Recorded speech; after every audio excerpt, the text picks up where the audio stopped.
భగవద్గీతలోని మొదటి అధ్యాయం 6వ పేజీలో అర్జునుడు శ్రీకృష్ణునితో ఇలా చెప్తాడు. సర్వమేతాద్ ఋతం మన్యే అంటే నీవు చెప్పినదంతా సత్యమని నేను అంగీకరిస్తున్నాను. దేవదేవుడిని అర్థం చేసుకోవడం చాలా కఠినమని, దేవతలనైనా అతనిని అర్థం చేసుకోలేరని కూడా అర్జునుడు అన్నాడు. అంటే భగవంతుడు మనుషుల కంటే గొప్ప వ్యక్తులకైనా తెలియబడడు.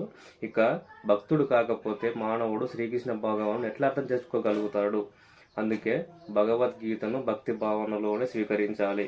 తాను శ్రీకృష్ణుడితో సమానము గాని, లేదా కృష్ణుడు ఒక సాధారణ వ్యక్తి అని గాని, కృష్ణుడు ఒక మహనీయుడని గాని మనిషి ఎప్పుడు అనుకోవద్దు.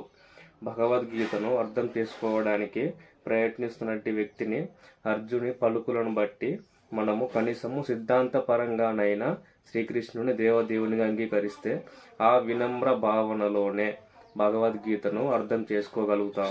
భగవద్గీతను వినమ్ర భావనలో చదవకపోతే అది అర్థం అవడం చాలా కఠినం. ఎందుకంటే అది గొప్ప రహస్యం అని అర్జునుడు శ్రీకృష్ణుడితో ఇలా చెప్తాడు.